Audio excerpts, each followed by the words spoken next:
Hey, my darlings. Today is going to be a shorter episode. I wanted to share a poem and a reflection on what it means to step toward change. Welcome to the Henny podcast, the space for deepening self-awareness with profound self-compassion. I'm Henny. I write, coach and speak about how exploring our inner world can transform how we experience our outer world, all founded on a bedrock of self-love. Settle in and listen and see where the episode takes you. It's a very brief introduction, wasn't it? But as I reflect back on what I just said, it feels it was very succinct, very much to the point. And maybe that's part of this, really, is that sometimes the decision to make a change in our life actually can be very succinct, very to the point. We make a choice, we take a step forward. Often we don't even know what we are stepping toward, or don't fully know what we're stepping toward. We might have a sense of something. We might have a longer term vision of a feeling that we want to draw more of into our life. But the moment of choice, the moment of taking that step, making that decision, can be succinct, pithy, to the point. And sometimes, of course, it meanders, it ebbs and flows. We move with indecision. I've talked before about how I find that word indecision very interesting, because actually often what it really means is that we are in the process of deciding. We are in space decision. And yet we often can find ourselves criticizing ourselves, or judging how speedy we are or not are at reaching an outcome in our thinking. And the poem that I want to share with you speaks to that. It's one of the ones from My Darling Girl, from the first volume. And I am also mindful of this process of making decisions about moving toward ourselves, moving toward the changes that we wish to make or manage in our lives. Because this coming week, we begin the very first cohort of my year-long program, Immerse in the Heart of Change. And I'm so curious about how this work is going to unfold. We have a beautiful group of people who have gathered together, who have taken that step, who have actively, intentionally chosen to invest this time and energy in themselves, and to work together as a group across the next year, and to allow whatever unfolds to unfold, and to be with what comes from that. I mean, it's beautiful, it's brave, it's courageous, it's curious, and there's so much compassion in here too. So I'm really excited about this, and I'm sure I'll share more as we go on through the program about insights that I am having for myself, because as I've written to the group, we are all travelers here. Just because somebody is in that nominal place of leading a piece of work, they're still traveling, they're still learning and growing, or at least, that's the ideal. And I've certainly found that with all of the courses that I've been running.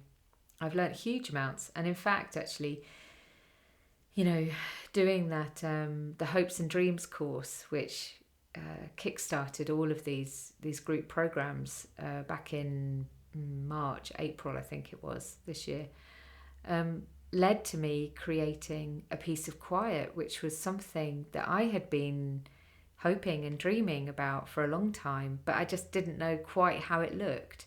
And yet creating and running that course with the beautiful group of people that joined me for that enabled me to really craft what a piece of quiet might look like and how it would feel to share it and to experience it.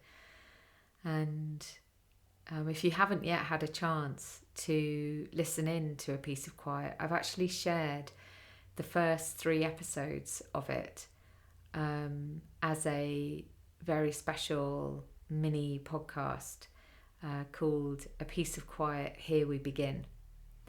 And I encourage you to have a listen to that, actually, to allow yourself to step into these beautiful, mindful pauses and see what it raises for you. How is it for you to take a piece of quiet, to take a pause in your busy day? And of course, the choice to step toward ourselves in that way as well, that is also, there is a decision-making moment. There's a point, a tipping point from where we are not doing something into when we are doing something. And sometimes we don't even notice that tipping point. We might suddenly kind of find ourselves like having been drawn by inexorable forces towards something. Or we might kind of notice ourselves like right in the center of that tipping point and just thinking, oh gosh, I'm doing this, am I? And sometimes that's a really beautiful thing because it means that we're like deep in flow. We're really connected with everything that is making sense for us in that time. And obviously sometimes it feels less like flow and more like a kind of an activated reaction to something that we're experiencing in the world around us. And I think this work is really about how do we find the discernment that enables us to be our own kind, wise observer, standing in our wisest, kindest self, and really understanding, where are these tipping moments for us? Where are these moments of decision or indecision that enable us to keep moving forward? And, fundamentally, all of the work that I offer, it is all about compassionate self-inquiry. I mean, everything. It took me a long time to recognize that, but I really get it now. Like everything I offer is about compassionate self-inquiry, and it's about change. But it's not about change as a hard-edged tool of quick fix transformation. It's about the revelation that comes when we practice compassionate self-inquiry. And I think maybe that's one of the reasons why, running these year-long courses is really resonating for me, because it really honors the depth and the breadth of this work. And if that's something that's sparking something for you, then I've already decided I'm definitely going to be running it for a fresh cohort from February. We're going to begin February the 20th. There are some people already on the wait list for it. If you want to be added to that group, then let me know. And if you want to know more about it, then have a look on my website or have a look in the show notes. There's a link to Immerse in there. So yeah, I think I'm feeling really curious about change. I feel like change is in the air as well. It feels to me as though there's been so much happening in the world around us that maybe it's kind of dulled us to a degree. I mean, you might recognize this or not. I might only be speaking for myself because obviously that's all I can speak for, but you might recognize it. this kind of like the weight of all of the noise, the terrible news, the distress that is in the world right now, the weight of that pressing down and maybe dulling our senses. Maybe, for some of us, also kind of using some of those strategies, those well-worn strategies of numbing, in a very understandable way to try and like distract ourselves from the weight of everything. And I kind of sense like around me, I trust this feeling, because generally it is because there is a wider thing going on. I have this sense of a different kind of energy. Maybe more people feeling compelled to take action. Maybe in a global sense, maybe in a personal sense. There's no right or wrong here. There's no sort of sense of judgment of what's okay or what's not okay. Simply noticing a kind of a heightened sense of energy and forward momentum. And of course, sometimes that energy actually comes with the practice of surrender, the practice of letting go of our wants and desires, and being able to really be with everything that's going on, but not in a passive way, in an active way. And actually, yeah, I'm just going to share this poem because I think it's interesting. When I opened the book, I was thinking, I'd really like to share a poem today, and just kind of maybe speak about some of the themes that are coming up in that. And this is the one that caught my eye, and maybe this speaks to you too. So just before I begin, as with all these poems, they begin "My darling girl," because that's how they landed on the paper for me. If those words don't speak to you, then that's okay. They can be replaced with whatever language does speak to you. And in fact, what I'm going to do today is simply say "my darling," because for me that's universal. And may we all be somebody's darling. May we all be our own darling, because that's really these poems are written from a part of me to me, and maybe they speak to you too. My darling, you have been talking of surrender, of shedding your tears and fears, of dispelling half-truths of how and who you are. You tell me this place of surrender shines in the distance, but that the path is hard. You speak of stones beneath your toes, brambles catching at your clothes, hidden hills and gullies that line the way. Turning back, you say the journey needs more time. You are not ready to travel. There is much to be prepared. It's an expedition into the unknown, you say, eyes wide with conviction, a place with a wildness flowing through it, a great giving up of attachment to thoughts and things, a giant giving in to energy in motion, and you must be ready to give yourself away. But my darling, while my heart aches to hear of your travails, this is just a device of your own making, designed to distract and delay you. To surrender is not to give up, give in, or give ourselves away. It's a path that has no beginning, end, or middle. The place of surrender is the one that surrounds us now. It's the space where we release and realize that is what we wish to do.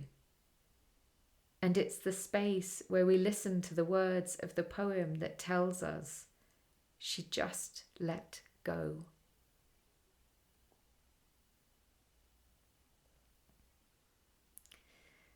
And so maybe this movement into change is a letting go a letting go of what causes the resistance within us, the part that says, not yet. And maybe this letting go is actually the thing that enables us to move into action. This surrender is actually the thing that frees us.